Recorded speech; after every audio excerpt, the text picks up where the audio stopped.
Hello and welcome to this talk. This replaces the satsang from last night, which didn't turn out. I had it uploading most of the night to YouTube, but at the end it didn't succeed. So here I am going to brief you about what happened.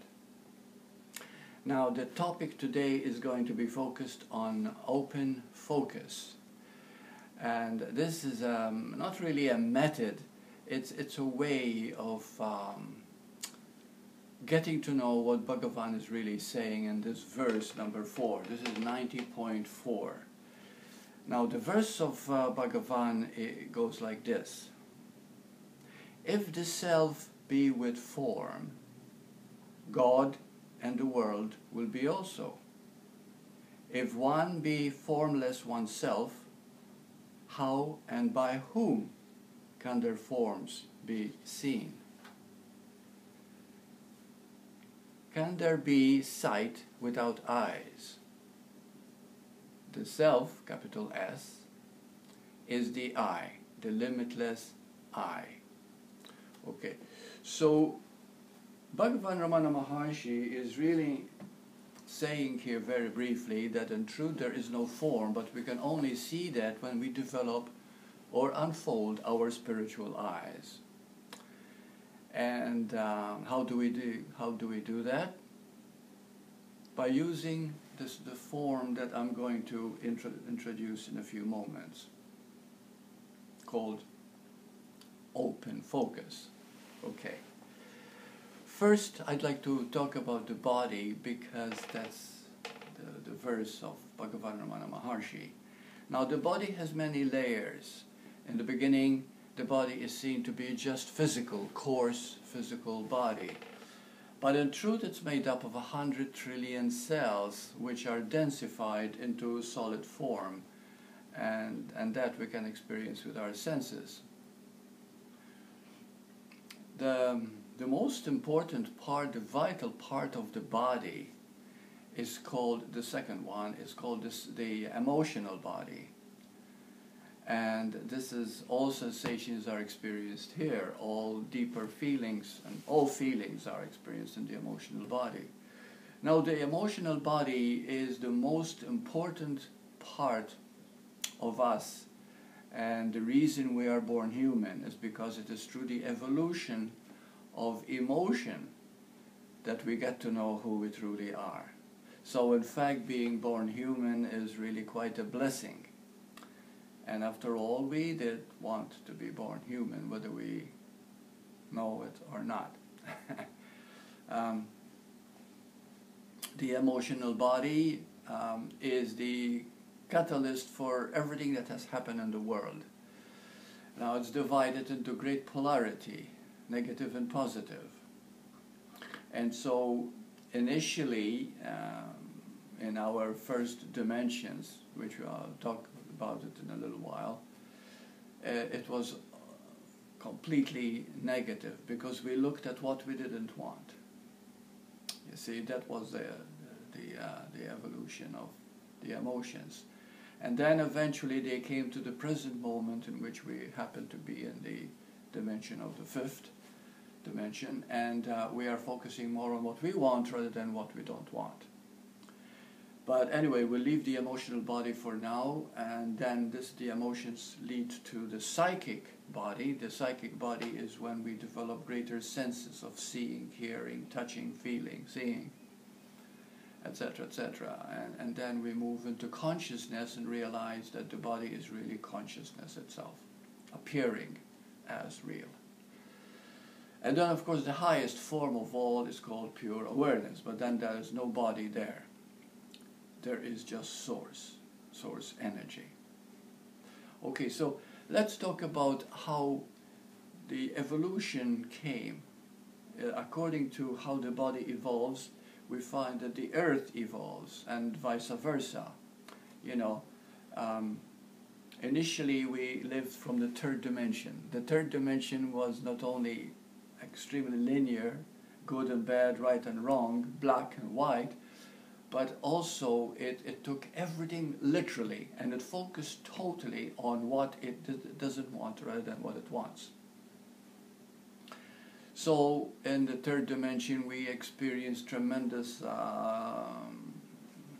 wars, dictators who focused on what they didn't want. And that's why the process of murdering, eliminating, destruction and everything else.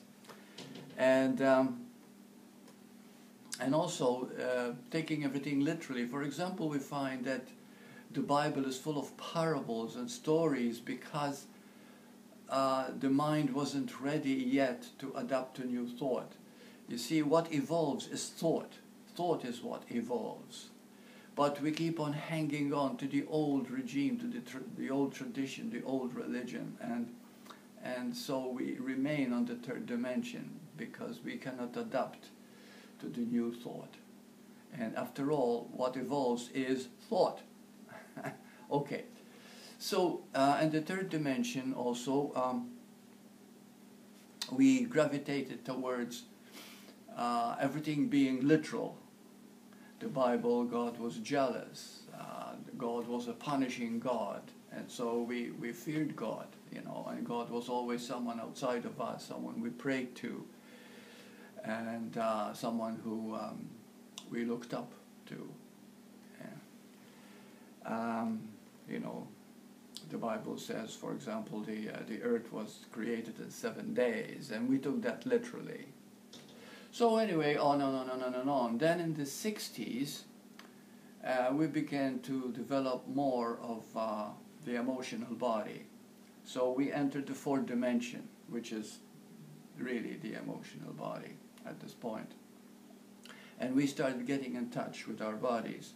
This was the time of great change. Also, the hippies came, the new thought came, the New Agers, you see, and so the new thought became quite prevalent. And we began to focus on how we felt. But the thing is, because it was a new thing, it was a new revolution in the fourth dimension, we took to drugs. And so there's been a lot of chaos. So the 60s and 70s were very turbulent years, and great adjustment was necessary. What is beautiful is now that since 2003 we are entering the fifth dimension. We've entered the fifth dimension, so we are actually in the fifth dimension as far as the earth is concerned. So the great changes are happening, great changes even in our bodies.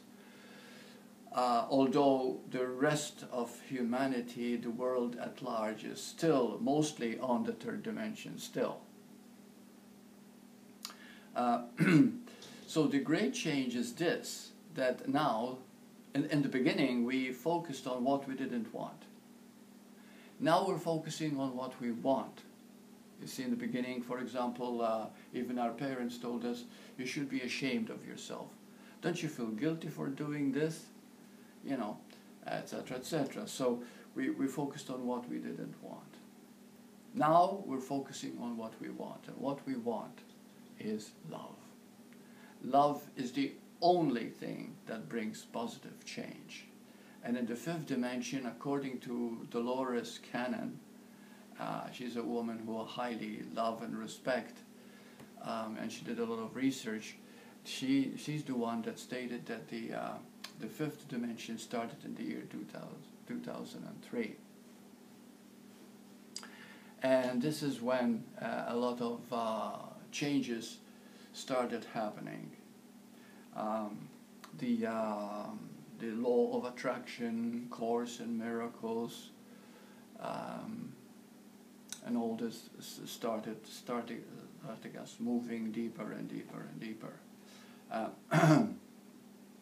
A lot of questions arise. If life is predetermined, do we have free will?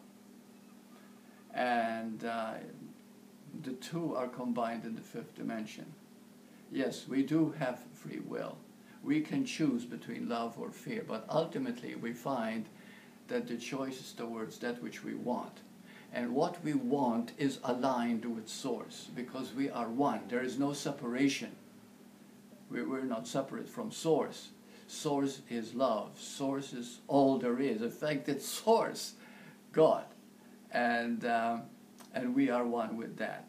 So learning to love yourself, learning who you are, it develops a certain vitality and energy to life. You see, when you were in the third dimension, you focus on what you didn't want. So, and there are many people, as a matter of fact, most people are still on the third dimension. So it's easy to get depressed, it's easy to get angry, it's easy to feel guilty, it's easy to feel apathy, you know, lack of energy, heaviness. But when we start to focus on what we want, that's not ego, because it's aligned with Source. It is based on love. I want to love who I am. I want to be happy. I want to be free. There is absolutely nothing wrong with that, because it is our nature. So as we get to know that is who we are, we move closer and closer to it. You see? Okay, so now I'd like to mention I won't mention his name, but he wrote me 2 emails that made this talk even easier. He sent me an email and he said the following: in reading Bhagavan's book, Who Am I, he says, the I thought is the first thought to arise. The suggestion is to inquire to whom the thought arises. The obvious agreed answer being, well, to me. He then says to ask, who am I, and trace the I to its source, when all thought will be extinguished and only the self will exist in oneness with all that is. Now my question to you, Bert, is this practice, what does tracing the I thought to its source? Okay, so how is it done? Okay, this is what I call the open focus. The open focus is to be so open in the moment that you allow everything to be without judgment, without restraint, without resistance. And as you open it, you focus totally on that which is.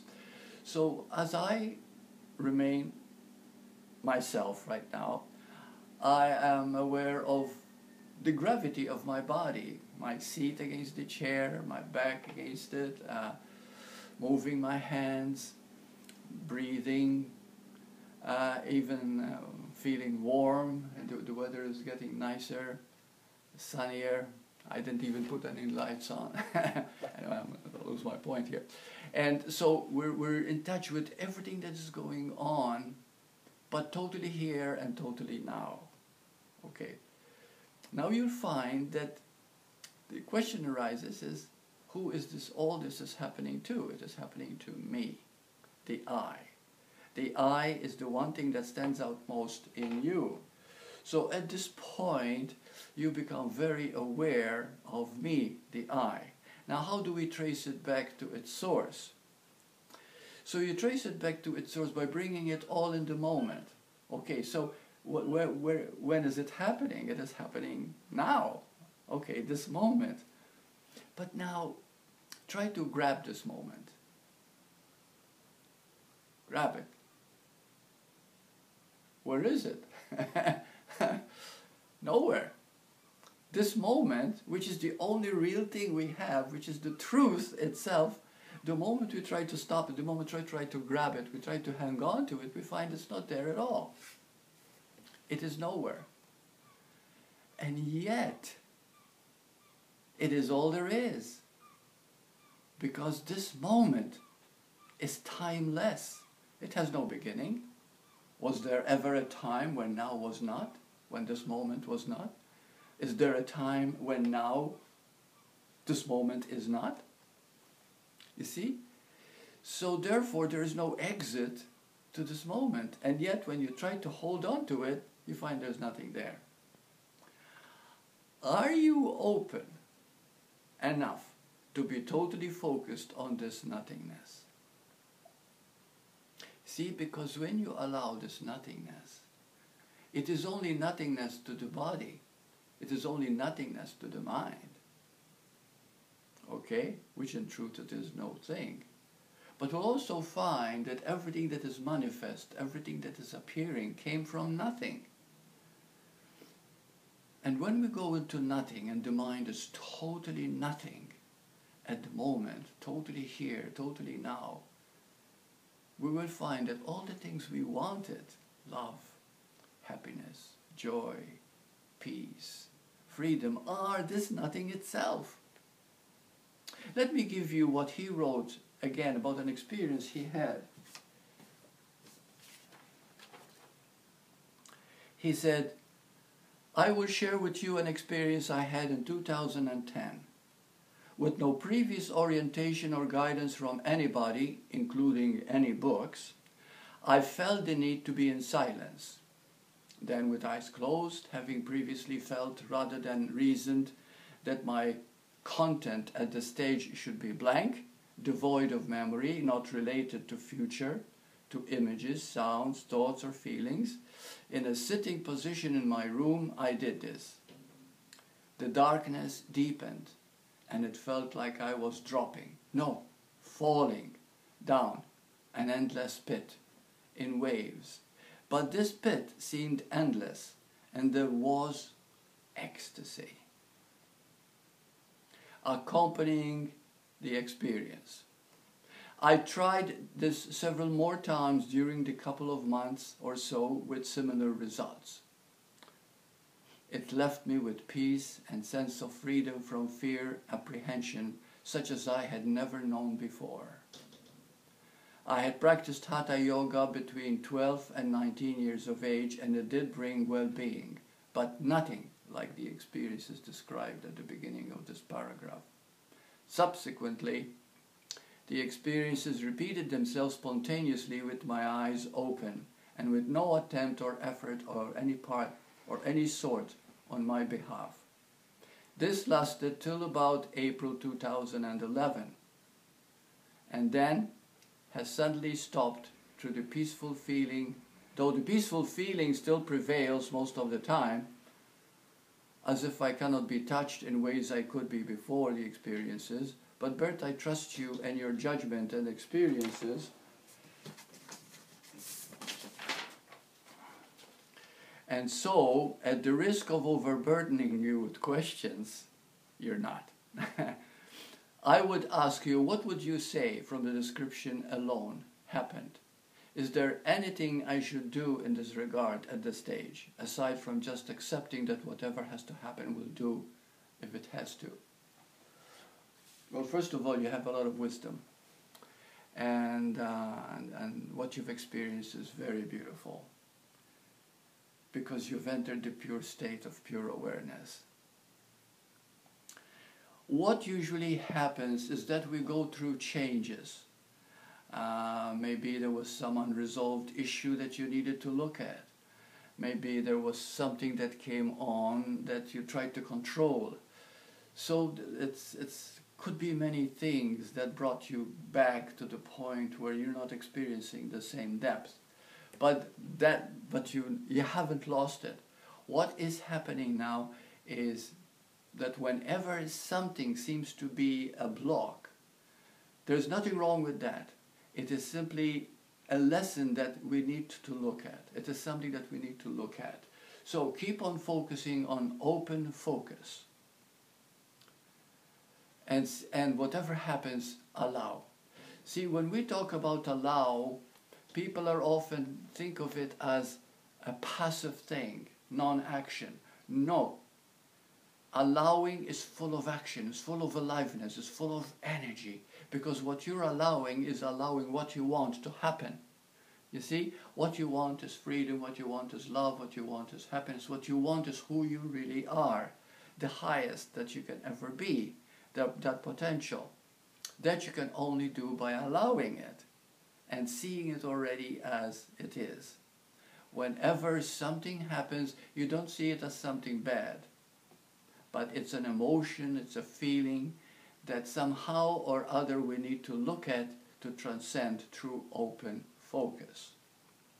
So you simply look at it not as something negative, but as something that somehow is keeping you from what you want. And remember that what you want is always aligned with Source. Source and us have the same will. This is something we didn't know before, but now we're discovering as we enter in the fifth dimension. Anyway, this is all I can say about it, and I hope that you've gotten something out of it. So, thank you very much for listening.